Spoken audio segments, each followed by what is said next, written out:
And a short time ago, Antony Blinken told the Israeli Prime Minister in a joint news conference that the US will always support Israel. The message that I bring to Israel is this. You may be strong enough on your own to defend yourself, but as long as America exists, you will never ever have to. We will always be there by your side.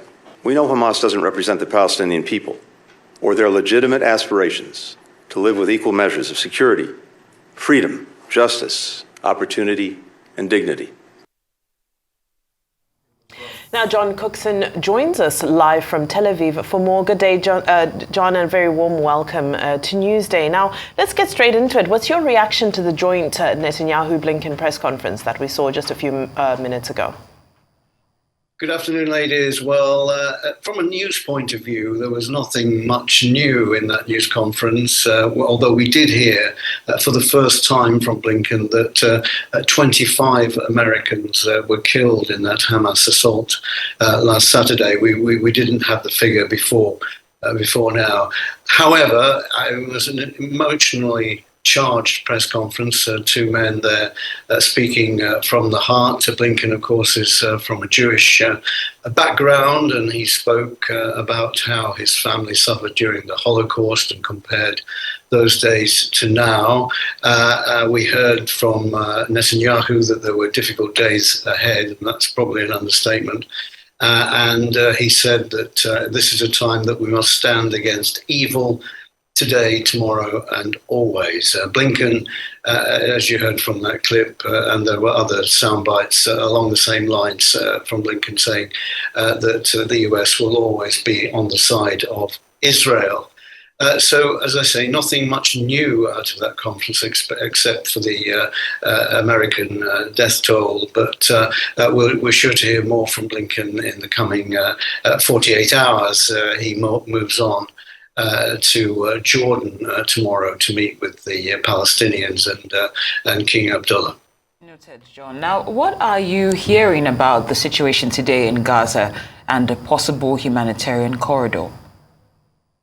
Just before I do talk about that, there are some two developing stories at this hour, and Syrian media is reporting that the Israelis have bombed Damascus and Aleppo airports. Now, Syria, of course, a close ally of Iran. Iran believed to be behind what's happening at the moment, and Iran supplies weapons to Hamas and the Islamic group Hezbollah in Lebanon through Aleppo and Damascus. So presumably the bombing of those two airports is to stop further weaponry getting to Hamas and possibly to Hezbollah.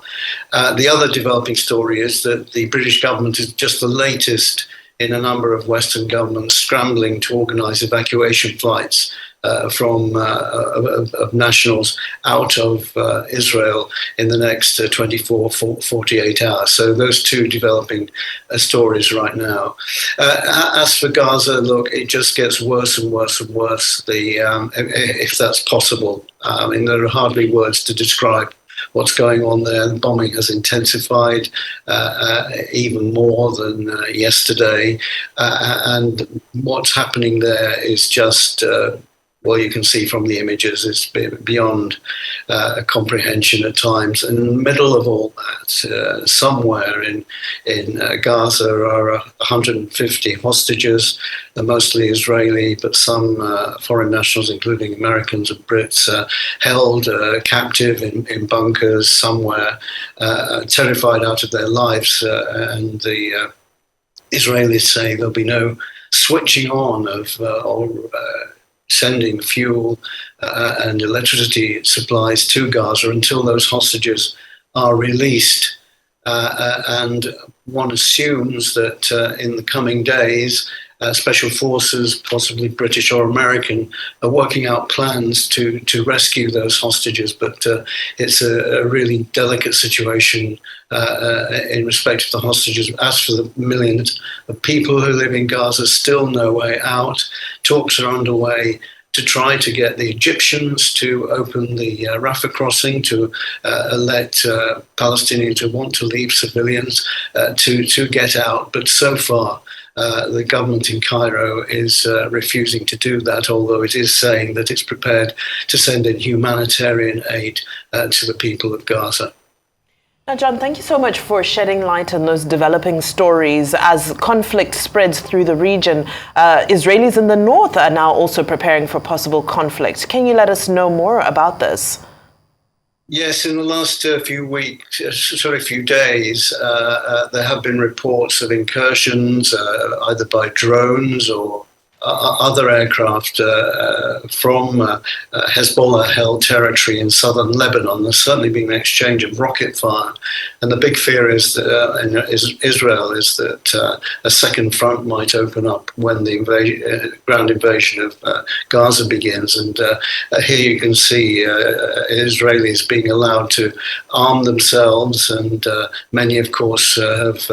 Most of the men will have already been in the army and are well used to using guns and how to intercept the enemy, as it were. And here you can see them tooling up for a possible shootout. So tensions building in the north, but the Israelis preparing themselves for any incursion from Lebanon by Hezbollah fighters. Well, John, Blinken is meeting Palestinian President Abbas tomorrow in Jordan. What will the outcome possibly be? I'd like to say that something can be achieved, but Blinken doesn't get on too well on a personal level with Mahmoud Abbas, and Mahmoud Abbas, very much his own man and very much part of the setup in the West Bank, or a section of the West Bank. Palestinian president, leader of the Fatah political group. Presumably Abbas, Blinken is meeting just to balance things out, so he doesn't take criticism that he's not meeting the Palestinians. So let's make that point first of all. But what they can achieve, possibly some progress on getting aid into Palestinians in the West Bank, because the West Bank is cut off. It's blockaded by the Israelis at the present time. Palestinians can't enter or leave. So maybe that can be negotiated between Mahmoud Abbas and Blinken. King Abdullah, of course, playing a role here. He presumably on the side of the Palestinians will push for Palestinians to get the aid that they need. All right, Arise News Chief Correspondent John Cookson, thank you so much for your input, and please do continue to stay safe as you are at the forefront of the story.